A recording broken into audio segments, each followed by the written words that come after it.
Tu thutha wa borithi gũikia ngono ekwĩrwo erĩ a ũici taũni-inĩ ya Nyahururu kaunti-inĩ ya Laikipia nĩ mahotete kũnyita ũngĩ rũcinĩ rwa ũmũthĩ na kũrĩa anyitĩkanire na thimũ makĩria ya 100 na indo ingĩ cia electronics. Na kũringana na borithi nĩ atĩ mwĩkũĩrwo akoragwo akĩrutithania wĩra na mũgendi ũmwe kuma bũrũri-inĩ wa Uganda na ũrĩa ũceraga o mũthenya wa gatano kũgĩra indo iria ciyĩtwo. DCC wa sub county ya Nyahururu nĩwe Bernardo Dino akĩrutĩra mũkana arĩa othe maratwarithia na mbere biacara cia magendo, akiuga borithi marĩ na maitho na ũrĩa ũkũnyitikana nĩ agũkorwo akĩng'ethanĩrwo nake na njĩra ya gũikio ngono, na gũkũ akĩũria mũingĩ gũthiĩ na mbere na kũrutithania wĩra na maabithaa a borithi.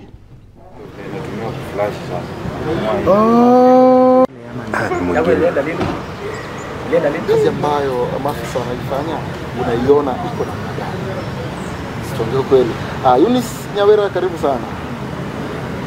Saa 3 tulipata habari kutoka kwa wananchi, tukaweza kupata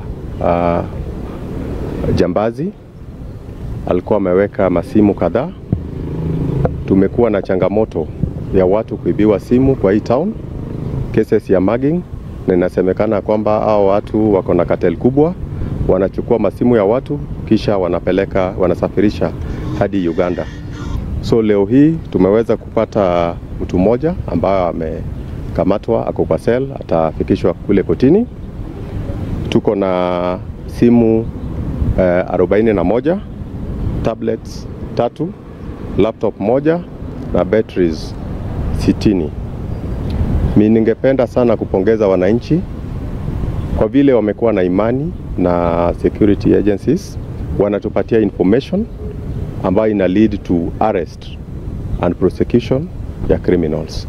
It is just the other day tulikuwa tumenasa wengine, na tungependa kutoa onyo kwa wale ambao wanahusika na biashara kama hii.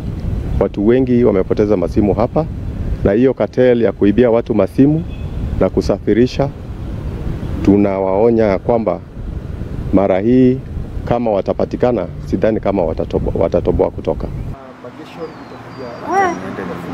Kama iko daktari mwingine ya Abel Kalapa. Ndogo garaja twambe tuhumukiro hanini nitukuhunduka na